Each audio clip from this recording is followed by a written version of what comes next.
I'm glad you're here tonight. I'm Rebecca Glasgow. I got to teach geography and peace studies here, and I'm going to introduce the panelists and then turn it over to our moderator.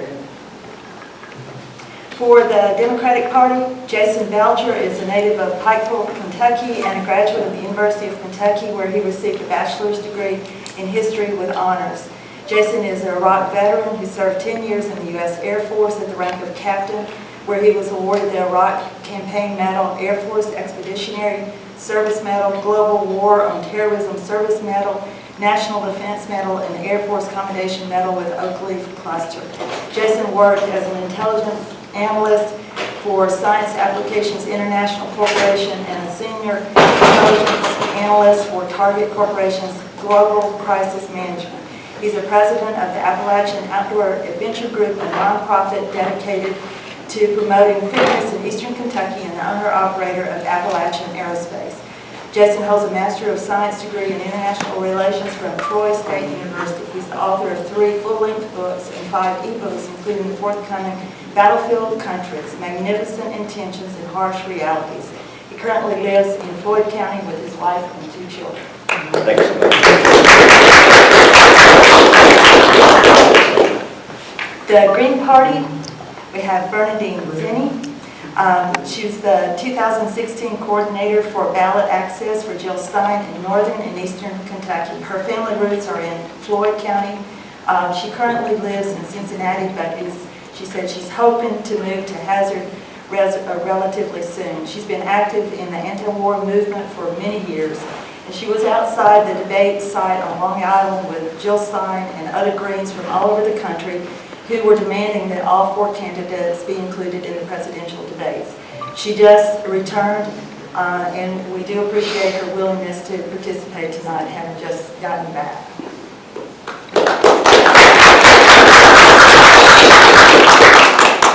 For the Libertarian Party, Ken Mollman has been a party strategist, district chairman, state chairman, campaign manager, and campaign for the Libertarian Party of Kentucky. He now serves on the Libertarian National Committee as a regional alternate representative for Indiana, Michigan, Ohio, and Kentucky. A ballot access committee chairman and a member of the Information Technology Committee. Ken is best described as a Jeffersonian libertarian. He's a lifelong, multi-generational Kentuckian who resides in Hamilton County with his wife and children.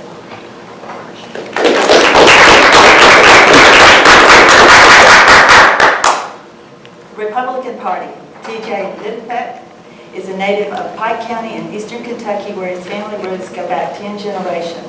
T.J. is a political and governmental relations consultant and resides in Frankfort. He holds a Bachelor of Arts degree in political science from Eastern Kentucky University and a Juris Doctorate degree from Western Michigan University Cooley Law School. T.J. previously worked in the administration of Governor Matt Bevin and in the Pike County government, in addition to having worked in the Kentucky General Assembly and for former Kentucky Supreme Court Justice Will T. Scott. He's a veteran of numerous political campaigns.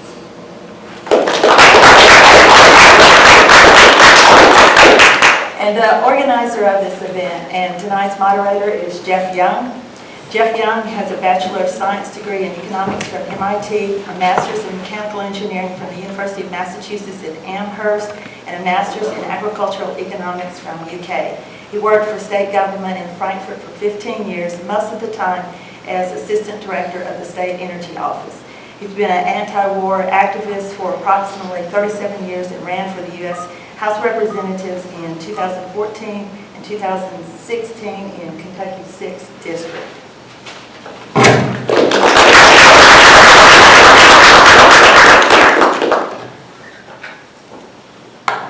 Thank you, Rebecca. Yes. Let's see if we can make this stay. All right. Well, since we have a lot of questions, I thought we'd just start in. I'm going to mix it up a little bit in the order, just kind of randomize it. Let's start with T.J. Lidbeck on the question. The United States has approximately 700 to 900 military bases all over the world. No other country does. What would the perspective be on that of the candidate that you support? Thank you, Geoff, and thank all of your efforts and everybody here at Bluegrass Community and Technical College for hosting this tonight. I think that these are the real issues that matter, that are oftentimes overlooked in the larger context of a presidential campaign, but I was excited to have the opportunity to come here tonight to talk about these issues because I think that they are the issues that truly do matter, that are very literally about life and death and war and peace. To answer your question about the closure of military bases, I think based upon what Mr. Trump has said, he believes in doing more with less. He wants to very carefully examine the military budget of the United States and see what's working and what's not working. Obviously, he's a businessman. He's used to looking at numbers. He says that he supports a military that is second to none in the world, but he wants to do things better. I guess that in essence, Mr. Trump wants to take it on a case-by-case basis and try to do more with less and be as prudent with the United States military budget as he has in his own businesses around the world. All right, thanks. I'll pass that on to Jason Belcher. I forgot to say 4 minutes available if you want. Same questions? Yeah, I'll ask it again. The U.S. has approximately 700 to 900 military bases all over the world. No other country does. What would be the perspective on that of the candidate that you're supporting? Thanks. Appreciate it. Can everybody hear me okay in the back? I tend not to use the microphone. It kind of gets in the way. I'll drop it or it'd be too close or be too far, and I just do a better job of speaking without it. The question about the number of military bases abroad, I think the first thing I'd like to do is pick an exact number. We said, I think the question says between 700 and 900, so let's call it 800 just for sake of argument. And I think that Secretary Clinton would want to look at, before answering the end of that question, she would want to look at the beginning of it by saying, what are those bases doing? How did they get there? Where are they? And what function do they serve? And then once we understand that part, we can sort of move into the second half of the question, is then what would you do with them or about that as the question is phrased. So the first part of the question, how did the bases get there? Most of them came about as the end of World War II, and they've remained there since then. Of the 800, since we're going to work with that number just for my portion, almost half are in 3 countries. Japan, Germany, and South Korea have about 379 of the installations total. And incidentally, those 3 countries happen to be top performers in the global economy. I think 2 of them are in the top 5, and all 3 are in the top 15 nationally as ranked by nation for global GDP. 2 of them, Japan and South Korea, face a very real threat from North Korea. So in other places, you can certainly argue that military bases are not to defend an ally, but that is not the case with South Korea and Japan. The other 400, I just want to say that some of the bases are not what you would think of when you think of a large-scale military installation. I've been to several. Our air base in Ramstein is enormous. Our air base at Al-Udeid, Qatar, is even bigger. It's just humongous. But most of those numbers that we're talking about are what we call much smaller installations. In fact, there's a guy named Dave Vine who wrote a book on this topic last year, and he came up with a really good description for it. He described the smaller bases as lily pads, and that's because they enable U.S. forces to leapfrog around the globe from one place to another. So those bases are much smaller. Some of them are just a chain link fence and some tents. So we call it a term base, but you're talking about a facility that's not even bigger than Commonwealth Stadium in some cases. So those enable us to move forces rapidly as they're needed around the globe. So that's sort of what they're doing. The second part of the question, what should we do about it? There's a couple ways you can look at that. Should we just blanketly reduce that number to a smaller number because it makes us feel better? Should we increase it to a larger number? Before you can do that, you have to ask yourself some sort of big picture questions about the way the world is currently structured. You know, conventional wisdom tells us that technology shrunk the world. We can travel faster, we can instantaneously communicate with the other side of the planet. But if you look at what's really happening in the world, it's actually not shrinking, it's growing. Population is increasing, the global economy is expanding, technology is advancing. That all adds up to a world that's growing, not shrinking. And a growing world has an increased demand for security and stability.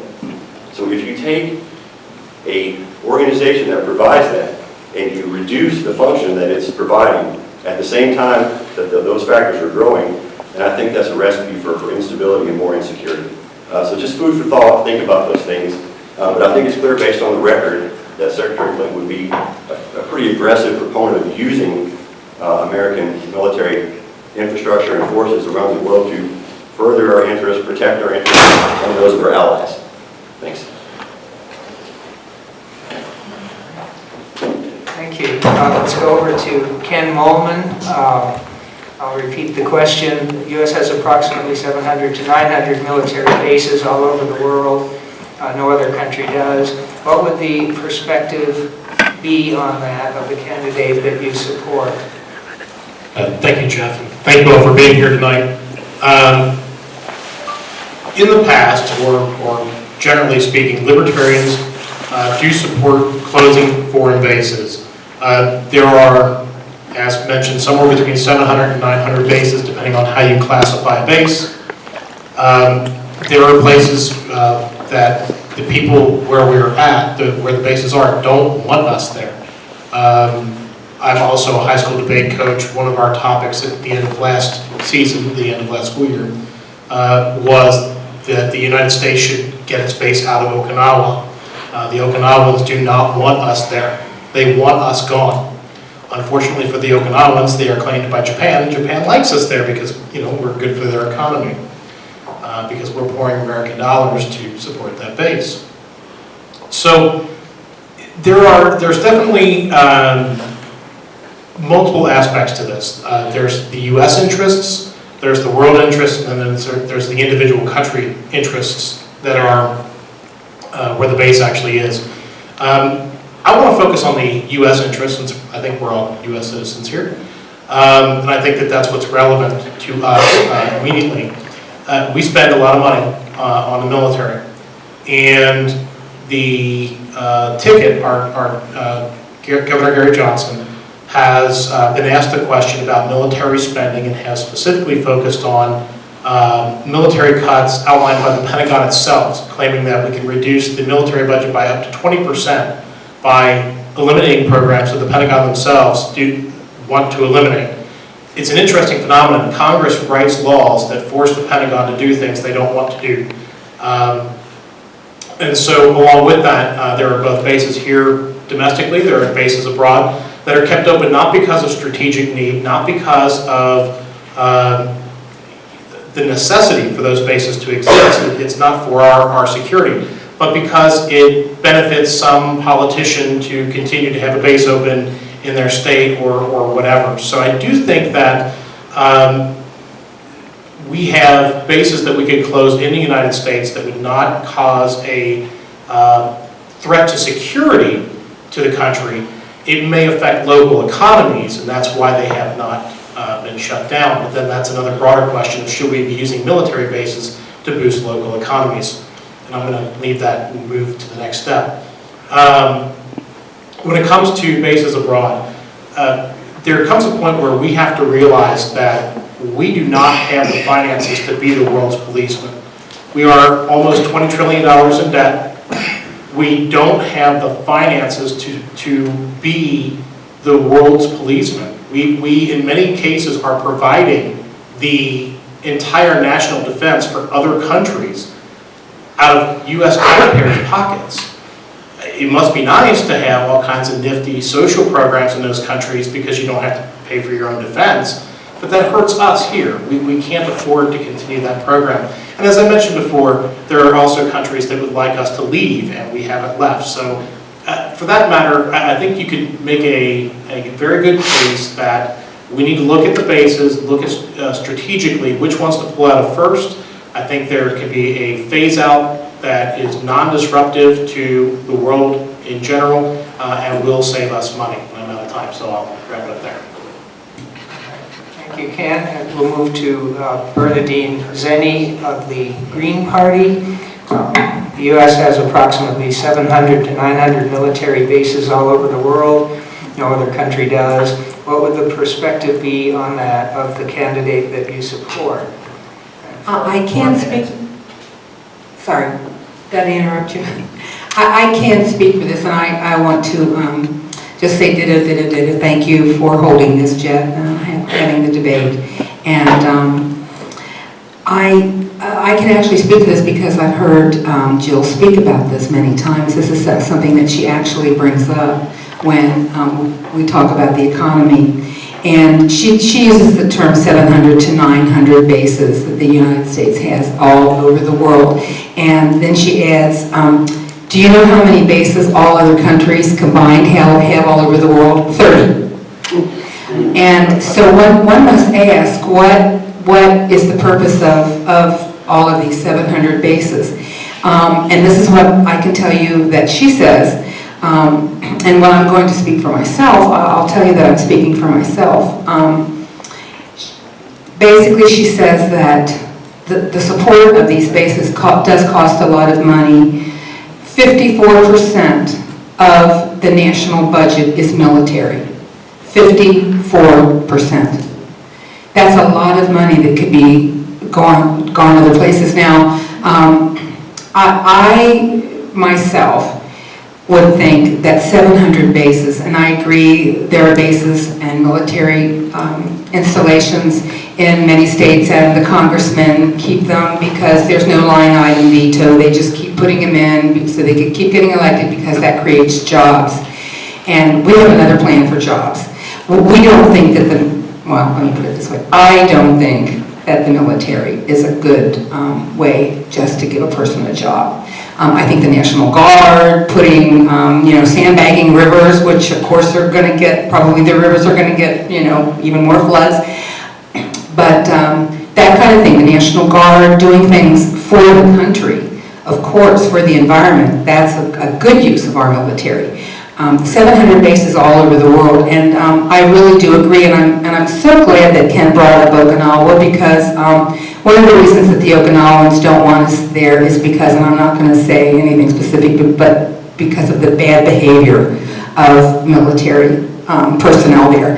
And so, I mean, there was a big flap about it a couple of years ago, and so my personal opinion is that one of the reasons that we have the expansion of the military bases all over the world is because the CIA was also developed after World War I.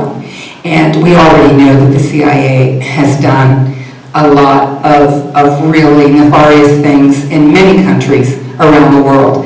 And once the records become declassified, we can find out these things, like 50 years classification of what happened in Iran. We know what happened in Iran.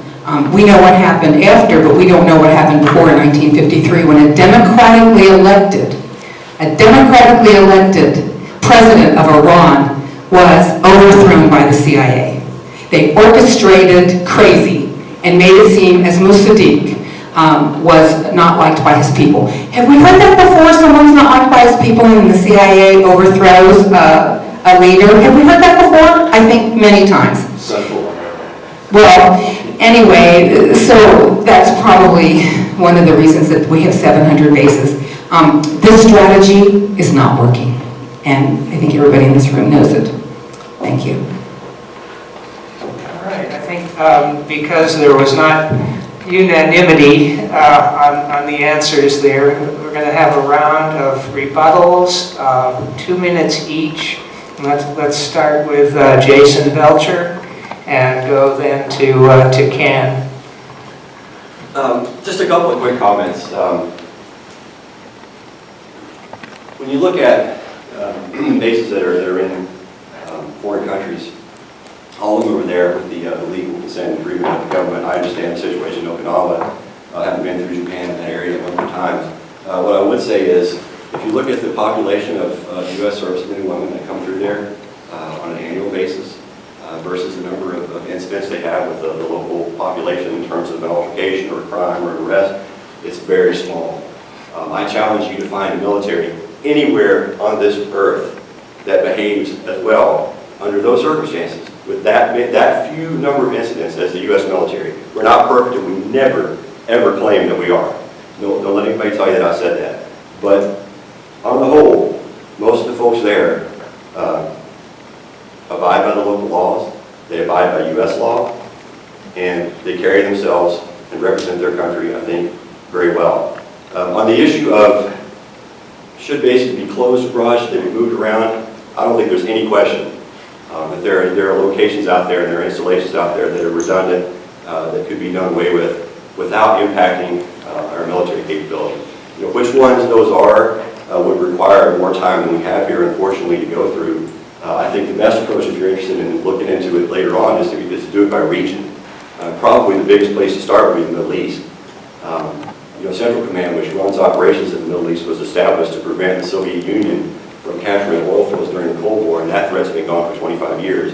So there's no question that there's a valid argument to be made about rethinking our presence, not just in the Middle East, but in other regions in light of the changing circumstances that have taken place since those installations were put in place. Thanks. I know I'm out of time. I see 9 seconds left. Okay, Ken Molman of the Libertarian Party, 2 minutes. All right. Oop. There we go. Just a couple of other notes. We're noting that there's 700 and 900 bases worldwide.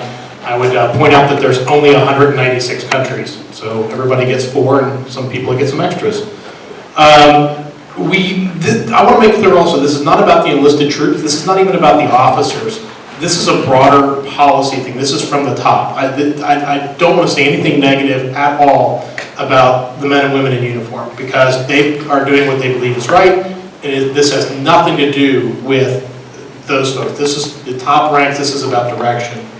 I do want to mention, there was a mention about legal consent to be there, and I do have to point out that Cuba isn't real happy about our bases in their country. It was signed by a government like 50 years ago that doesn't exist anymore. The point, though, there is a way to spin down our involvement internationally in a way that we can get out in a phased approach. I do think that there will be some nations that will want us to remain, and if so, okay, fine, but we're not going to do it. We can't do it for free. We can't continue to subsidize the defense of other nations on the back of the American taxpayer. We just cannot do that.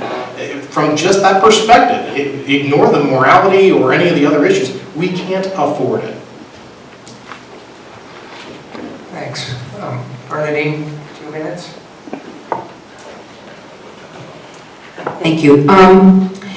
Jason, you sounded very reasonable, and I understand your thinking and what you said, but I have never heard Hillary say anything about closing any bases. I've never heard Hillary say one word about the 700 to 900 bases.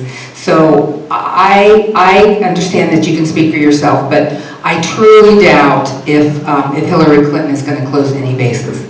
In fact, she is probably the most militaristic and war-favoring and warlike candidate that I've seen in an age. And I've been paying attention a long time, since like 1978, since the Vietnam War, because those were my guys, and that's why I began paying attention with Vietnam. And the other thing I would like to say is one of the reasons that I agree with you and everybody about the young people in uniform, what their purpose is and what they really want to do. The problem is that when our military men and women behave badly to the population of a country in which our base is, they do so with impunity. And I'm going to say the word again, impunity. Very little conviction happens, because that property is considered our property, just like an embassy. That is our property. So anything that happens, and when they go on our property, they are very rarely punished, and people, you know, fair is fair. When people behave badly, they need to be something needs to happen. Thank you. All right. TJ Littifick, Republican Party, 2 minutes, please. Well, you know, as I don't think is any secret, Donald Trump is not running on George W. Bush's foreign policy platform. He's running what is in the historic tradition of the Republican Party, from Robert Taft to Dwight Eisenhower to Barry Goldwater to some degree Ronald Reagan. And he's running on America First foreign policy. And running on America First foreign policy means that we have got to put to bed this outdated, outmoded Cold War approach that sees everything as it was instead of as it is. And we support our military and especially our men and women in uniform unequivocally, you better believe it. But that doesn't mean that military spending has to be a sacred cow that is never touched and never examined and never put under a microscope. It's got to be. Our military budget is a part of the budget of the United States. So we're going to have to get real and get serious and look close at all of this. I just have one other comment, or am I not? Yeah, okay, yeah, sure. 30 seconds? Okay, just to clarify one point. Host countries have what's called a status of forces agreement with U.S. military personnel that are stationed within their sovereign territory. And most of the status of forces agreement prevents the host nation from inflicting judicial punishment or putting those members in jail. But let me assure you that within the military, when someone violates a local law or a local rule, the military punishes them if there is evidence to support the offense that they're accused of committing. And that's a fact. Thanks.